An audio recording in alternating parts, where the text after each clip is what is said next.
Jurors in Charleston, South Carolina on Thursday, December 15th found white supremacist Dylann Roof guilty of 33 counts of federal hate crimes in a shooting at a black church in Charleston, South Carolina that left 9 people dead. Federal prosecutors had told the jury that Roof was driven by racial hatred when he gunned down members of the church during a Bible study after months of meticulous planning. A federal prosecutor argued before jurors began deliberating on Thursday. Assistant U.S. Attorney Nathan Williams' voice rose as he criticized the young man's self-proclaimed bravery in carrying out the attack during Bible study at the historic Emmanuel African Methodist Episcopal Church on June 17, 2015. Williams said the government had proven the defendant's guilt beyond any, much less reasonable doubt.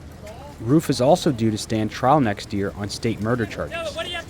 Defense lawyer David Bruck conceded the horror of the massacre, but suggested Roof's hatred was just an imitation of white supremacist website content that had an outsized effect on the impressionable young man. The attorneys told jurors more explanation was needed to understand what pushed Roof to act in the way he did.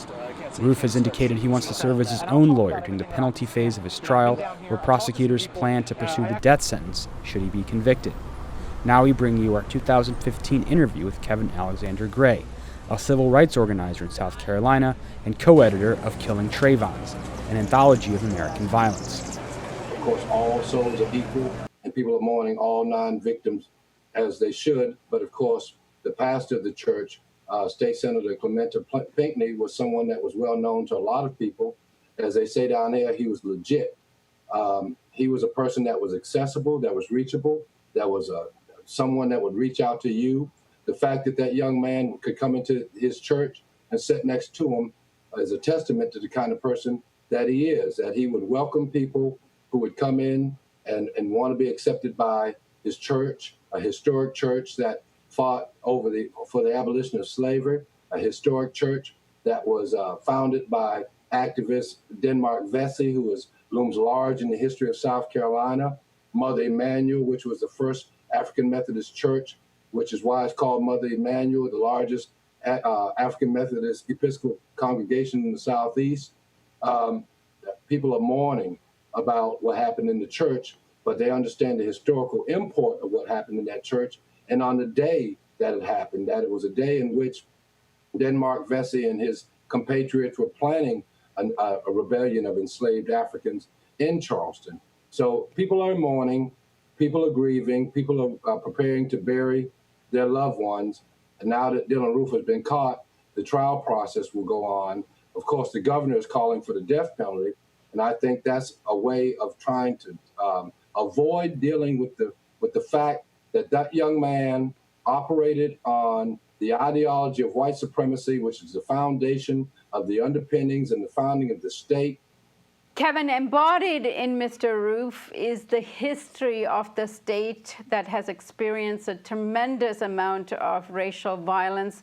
Give us a sense of what that history is. Well, as I said, the state was the first state to secede from the Union.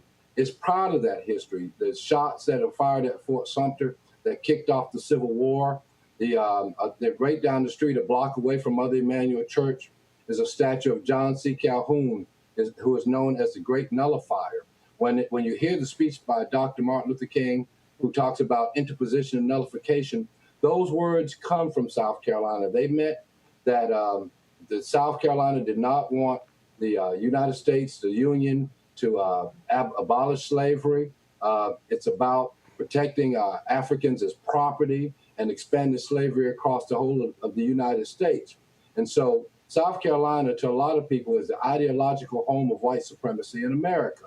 The fact that Mr. Roof wore the Rhodesian flag and the flag of South Africa before the end of apartheid, which represented white supremacy, and the flags of the Confederacy on the front of his car. 3 flags, the naval jack, and of course the main flag, the stainless white banner, which was the original Confederate flag, a flag that stood for white man's country.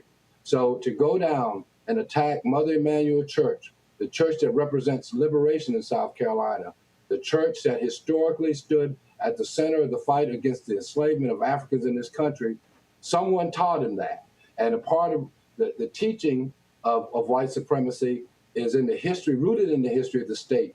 If you go to the State House grounds here in Columbia, it's a monument to the Confederacy, with people like Pitchfork Ben Tillman on the State House grounds, who led the redemption period, which was the fight back against Reconstruction, who forced black people out of this state at gunpoint at a time when blacks were the majority of the population in the state, and instilled a constitution that ensured that white supremacy would be the rule of law in the state for centuries to come. People like James Marion Sims, who operated on enslaved black women, who was recognized as the father of modern gynecology. People like Strom Thurmond. It honors people like Jefferson Davis, Robert E. Lee. If you ride down the street in South Carolina, it's apt to be named after a Confederate hero. You can walk in any building or school in just about any county in the state, and they're named after Confederate heroes. And they revere that history, and they revere the history of enslavement of Africans. And it has resonance today in that when that young man said that black men want to rape our women and take over, that kind of racist talk is as old as the relationships between blacks and whites in this country. And it's in the air in this state. And that's what people don't want to deal with. They want to say, where did this young man learn all this? Well, he can learn it simply by living here. Kevin, this is the culmination of the latest series of hate crimes, whether it by way of police perpetrating it or individual citizens perpetrating it, like in the case of Trayvon Martin, and you have written about that. Well, I don't want to validate.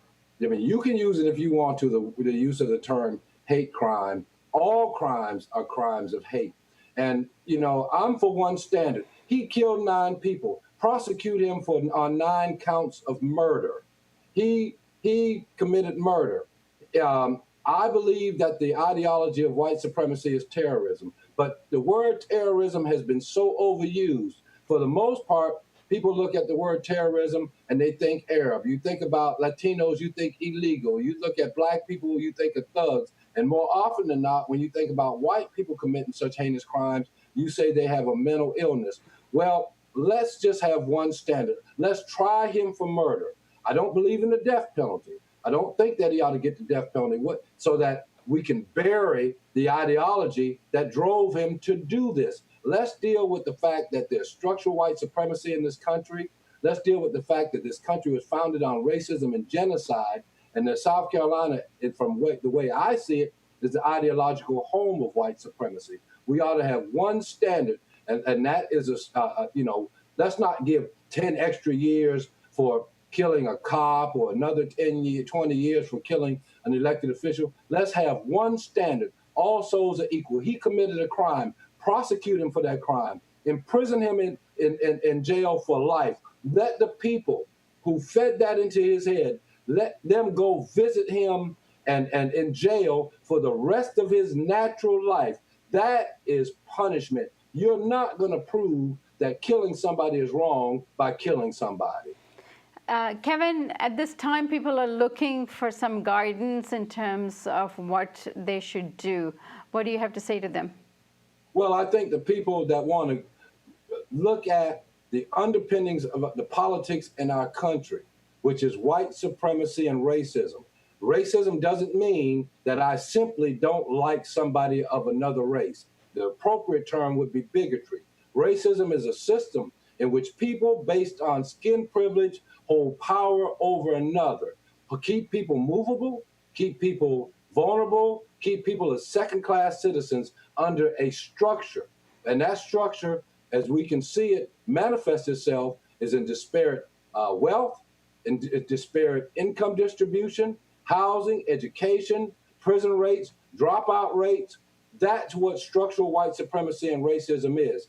And that is the foundation of the so-called Confederacy, a country that was ideology that was based on white supremacy that is spread across this country. It's the underpinnings of the philosophy that lead all these Republican governors and Republican legislators across this nation to talk about voter fraud when none exists, to deny people the right to vote. This is the same underpinning that denies people the right to own property, that results in gentrification, that results in disparate jail sentences, that disparate use of the death penalty. It's the underpinnings that allows America to claim American exceptionalism and bomb people of color all around the world. That's what we ought to be talking about. Kevin, we're going to be continuing this discussion on the Real News Network, and I hope you can join us again very soon. Thank you very much. And thank you for joining us on the Real News Network.